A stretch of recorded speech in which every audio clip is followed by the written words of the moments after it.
What does it mean to dream of studying in the United States today when every online post of yours can be scrutinized, judged, and potentially used against you? How safe is your digital footprint in a world where visa officers are now delving deep into social media profiles as part of their application process? For many hopeful students, the promise of education abroad is becoming entangled in an invisible web of surveillance and suspicion. As per sources, countless applicants are losing their chance, not necessarily because of what they've shared online, but because of officers questioning their strong ties to their own home countries after reviewing their online activity. Since June 2025, under guidelines introduced by US President Donald Trump's administration, visa officers must incorporate an applicant's social media presence into their evaluation process. This heightened scrutiny has sparked concerns among international students, particularly those who use their platforms to highlight political or social issues, leading some to turn their sights to alternative destinations.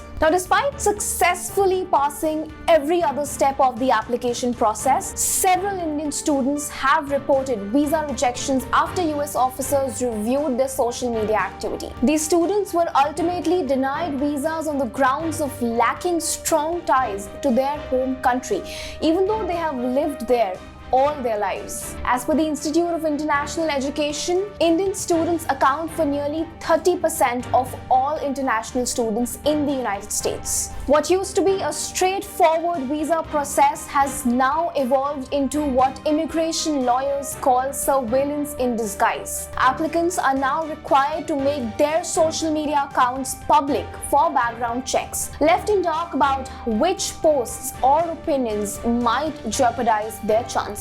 In fact, Indian students already studying in the United States report self-censoring their online activity, fearful that any post could put their visa status at risk. However, Secretary of State Marco Rubio has defended the policy, saying that visas would be revoked if students engaged in activities counter to their foreign policy. He said, and I quote, "We are not going to be importing activities into the United States." Now, what impact will this pervasive atmosphere of surveillance and fear have on the exchange of ideas, the spirit of open inquiry, and the future of international education? How will students navigate a world where their personal expression might cost them their dreams? And how long can academic freedom survive when students feel compelled to silence themselves just to stay in the country? What are your thoughts on this video?